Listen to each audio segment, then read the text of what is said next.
Bondi Beach turned into a scene of horror.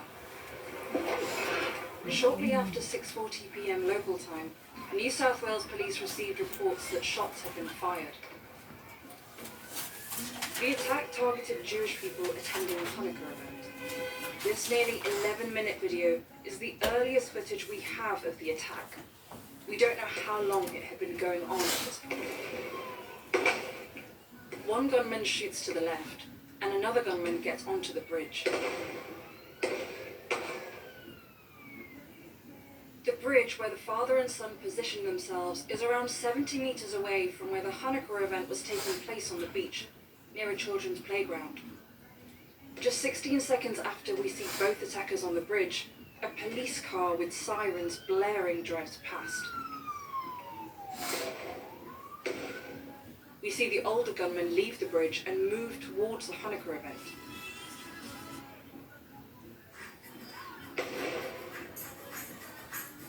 We see the attacker gun raised and aimed at people. A brave passerby, Ahmed al-Ahmed, decides to tackle him. He grabs him from behind, wrestles him, and seizes the gun before pointing it at the attacker. The attacker retreats, and Ahmed al-Ahmed eventually lays it down. But at one point, the younger gunman walks down the bridge and appears to wave someone away.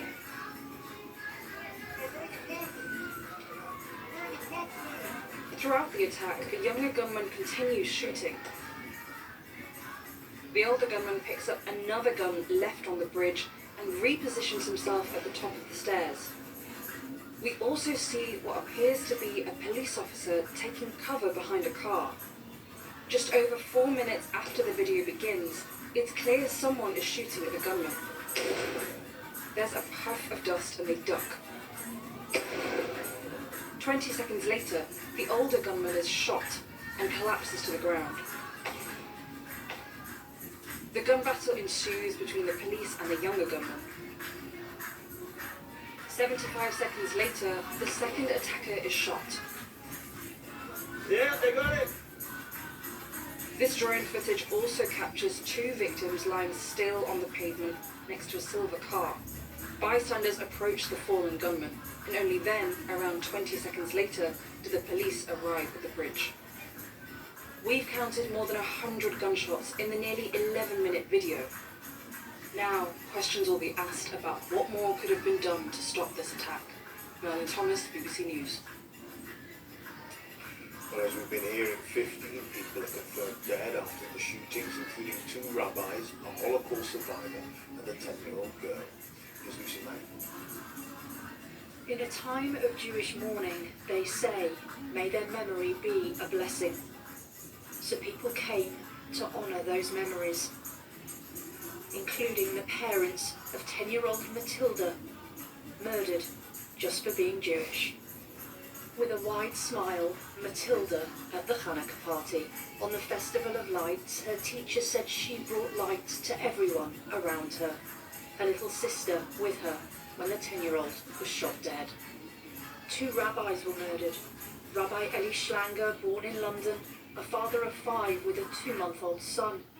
Being together with him was always beautiful because he was just a loving character that wanted to see the good in everyone. And his colleague Rabbi Yaakov Leviton. 78-year-old great-grandfather Tibor Weitzen was killed shielding a friend. His grandson said he had rushed down as a first responder, only to discover his grandfather's body.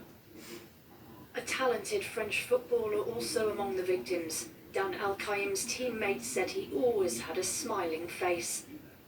Peter Meager spent many years as a police officer, but had retired and was taking photos at the Hanukkah event. Reuven Morrison, a refugee from the former Soviet Union, said he'd come to Australia because it was the safest country where Jews wouldn't face anti-Semitism. And they murdered 82-year-old Marika Pogani, another with deep charitable roots, delivering more than 12,000 kosher meals on wheels. Many of her family had been killed at Auschwitz. And 87-year-old Alex Kleitman, whose family requested no photo, was a survivor of the Holocaust, gunned down protecting his Holocaust survivor wife. The UK's chief rabbi learnt his cousin was one of those who had to hide from the gunmen. It's a cross-section of people, a rabbi, a Holocaust survivor, a 10-year-old girl, people just being Jewish and celebrating their Jewish roots and this festival, and that's why they were killed.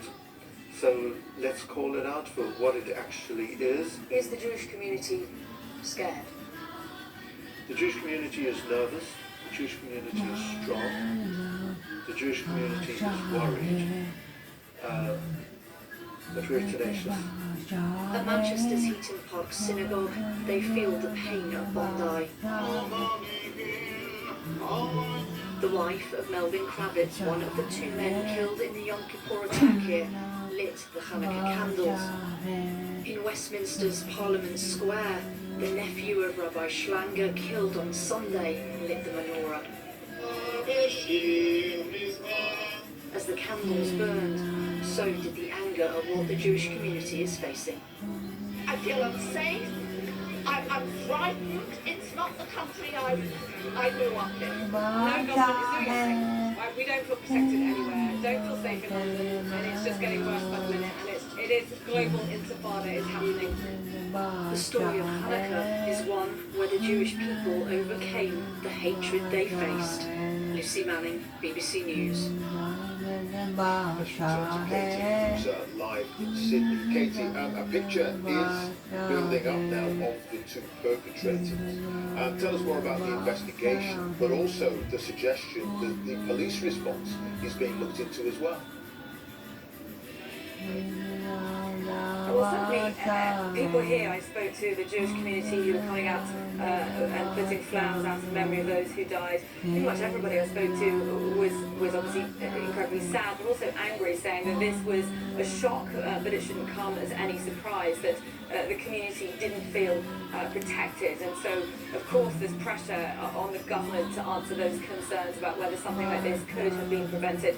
And there will no doubt also be concerns about whether the government response in this attack was adequate. As you can see, it's still very early days. This is still very much a crime scene behind me. There's police cordons as people come and lay flowers down here. Now, this is an area of Bondi that usually at this time, 9 o'clock in the morning or so, it would be absolutely heaving, this main walkway, the most iconic beach here in Sydney. So clearly this has changed, changed Australia a great deal. There'll be a lot of kind of reflection on the response in the police investigation. Okay, Katie, thank you. Katie Wasson there live at Bondi Beach.